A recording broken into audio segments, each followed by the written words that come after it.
Oklahoma State star Cade Cunningham, who won both the Big 12 Freshman of the Year and the Big 12 Player of the Year awards in his only season as a Cowboy. The 6'8" guard was also the first Oklahoma State player ever to earn first-team AP All-American honors. Ranked second on ESPN's Best Available list, former USC big man Evan Mobley. He averaged 16-9 per game while also blocking 3 shots per contest. Mobley is projected as a franchise center by ESPN's Mike Schmitz. The third-ranked prospect is Jalen Suggs, best remembered for his Final Four buzzer beater against UCLA. The star freshman led Gonzaga in assists and steals last season. He's the best available shooting guard in the draft, according to ESPN's projections. And then there's Jalen Green, who decided to play in the G League this season instead of attending college. In 15 games in the G League, Green averaged nearly 18 points per game while scoring 30 in his lone G League playoff game. The 6'6" guard is fourth on ESPN's Best Available. So who's going to get the chance to draft one of these players? Well, the Rockets, the Pistons, and the Magic have the best chances to land the #1 overall pick. The Timberwolves will keep their pick if it lands in the top 3. If it lands outside the top 3, it becomes the Warriors' pick. How about that? And for the Rockets, their pick is protected in the top 4. But if they get the 5th pick, it goes to the Thunder, who continue to just stack picks through the next decade. Brian Windhorst is back with us. Wendy, take us through what's at stake tonight for some of these lottery teams, starting with the Warriors. Oh my God, the stakes are so high. Look, think about it for the Warriors, as you mentioned. They could end up with the #1 pick and the #4 pick in this draft. That's their best case scenario.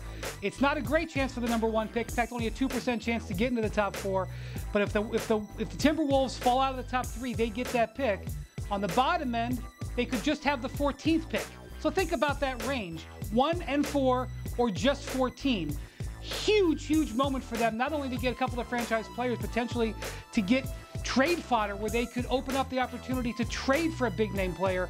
So the Warriors, sitting on the edge of their seats in this one. Now you look at the Thunder, all stakes almost as high. They could have the #1 and #5 pick in this draft, or they could end up with as low as the 8th pick and 18th pick. That's because they swap with the Rockets. The Rockets pick falls out of the top 4, which is a 48% chance of happening. As for the Thunder, they have about a 40% chance of getting into that top 4. Could be a franchise-changing night for them. We've been talking about the Timberwolves. Think about what's on the plate for them. They've got a 40% chance to get another franchise player and get into the top 3. Have an opportunity to add Anthony Edwards and Karl Anthony Towns. It would be huge for them. But if they don't get in that top 3, they totally give up the pick. So it's gold or nothing for them in this draft. And considering that they are going to be better next year, getting this pick this year and giving away next year's pick is way more favorable. And then the Rockets. Boy, do the Rockets have a spread here. They've got a 52% chance of getting into the top 4. That is what they need to keep their pick.